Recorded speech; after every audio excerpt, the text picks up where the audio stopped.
Well, let's take a further look at youth development in terms of football, but this time from a Nigerian perspective. We're joined by Kunle Solaja in Lagos. He is the editor-in-chief of Sports Village Square. Thanks for joining us. So, Kunle, what went wrong for Nigeria? They've missed out now on the AFCON Under-20 and also, of course, the AFCON Under-17 tournament. They've won that previously at a World Cup level, but what seems to be happening to the team now? You cannot be winning every time. It is our belief that we should win, but we know that sports remains what it is. You win some, you lose some. And when sports become too predictable, then it ceases to be sports. So that's what I can say about that. It's a wish that Nigeria should continue to win, especially at the level of the under-17 and under-20. So that because we have been the Nigerian teams have been very dominant in that aspect of the global football. Indeed. But if you continue to win, I mean, you can ask yourself, what's the essence of winning if there's no chance of losing? And that's what has given sports its general coloration. But one would imagine that it's also about maintaining a good performance. If a team is doing really well, it's a bit disappointing to see them, not live up to that expectation. And especially when we look at young players. I mean, do you think enough attention has been given to developing youth football, especially in order to feed into the national senior teams? Yes, I agree with you that not much attention is being given to development of youth football, like we have in Nigeria here now, and I'm sure that's what obtains in almost every part of Africa.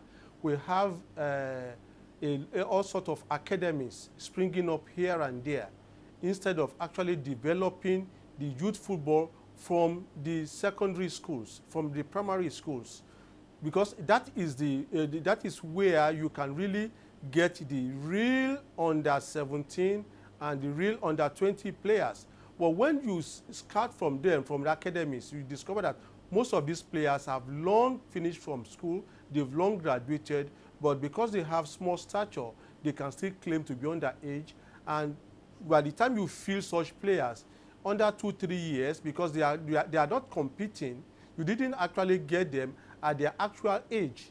So because of that, they are likely to burn out faster than you expect. And is there a country, do you think, in Africa that's getting it right, developing young talent and taking it into the senior teams for success at at the sort of the global stages, at the World Cups, for instance?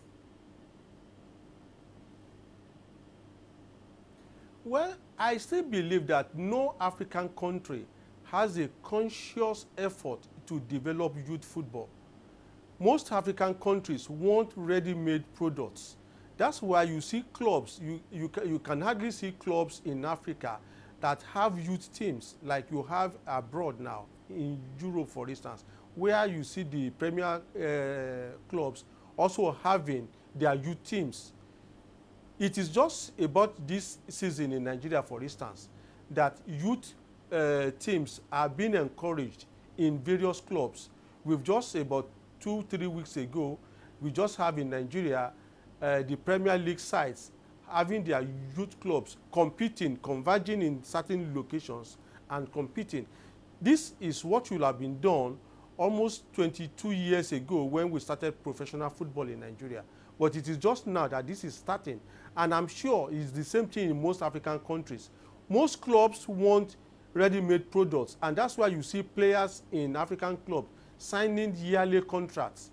They can't sign contracts that will tie them for 2-3 years because you are not sure of the skill of that player. You rather go and poach players from other clubs to be able to survive. So that is the problem in Africa. All right, we'll have to leave it there, but thanks very much, Kunle Solaja, joining us there, of course, from Lagos, saying not enough investment in youth development and football, and instead we prefer ready-made products.